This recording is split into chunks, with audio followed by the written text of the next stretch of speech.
Hi guys, so itong bubuksan naman natin ngayon ay construction material. Kompleto talaga sa Shopee ano. So, Shopee na tayo ng Shopee. Itong nabili ko ay kailangan ko sa bahay kasi yung sa AC namin kailangan ko takpan yung mga butas-butas para sa loob lang yung lamig. So ito medyo napamahal ako dito sa nabili kong to kasi hindi ko alam talaga yung sukat. So ito worth 27 pesos ito. I don't know if nakamura ako dito pero ang liit niya. Sa picture kasi sa Shopee, deceiving yung picture. Ang laki niya tingnan, naka-zoom. Kasi ito 47. So para siyang kalahati oh. Hindi, more than So mas advantage pag malaki yung ano. Pero may mga paggagamitan ka naman kasi ng maliliit.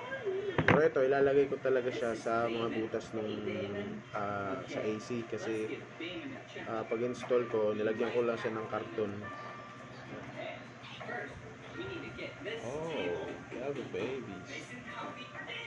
That's how you take care of baby, okay? You learn from it so you can take care of your baby sister.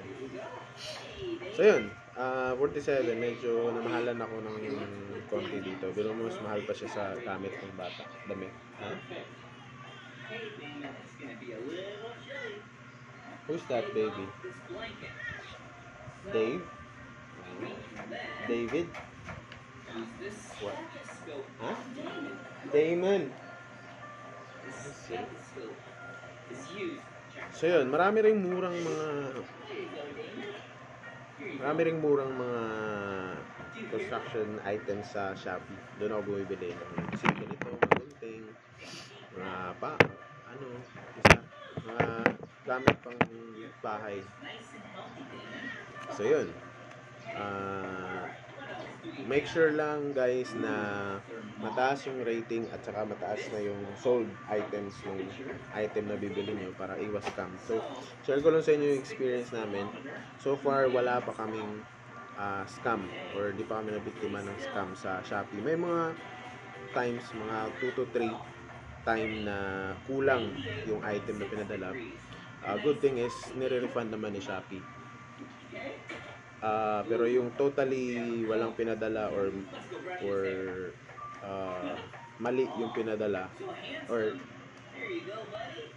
yun nga, walang pinadala or scam, wala pa talaga, unlike sa mga nakikita natin sa social media. So wala pa kaming ganun na experience kasi tinitingnan namin yung number of followers ng store at saka yung rating nila kasi hindi dadami yung followers niyan at hindi tataas yung rating niyan kung mas marami yung scam nila. Kasi for sure may mga mali-mali naman talaga kasi human error, pero hindi for sure kung legit yung store, hindi tataas yung rating mo pag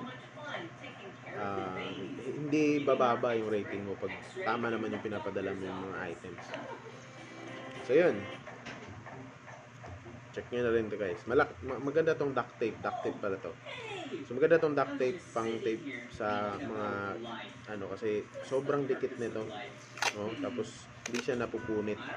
Hindi siya napupunit basta-basta. Unlike sa scotch tape at saka packing tape. So kaya ito gamit na gamit yung duct tape. Ching, ching, ching. Bye.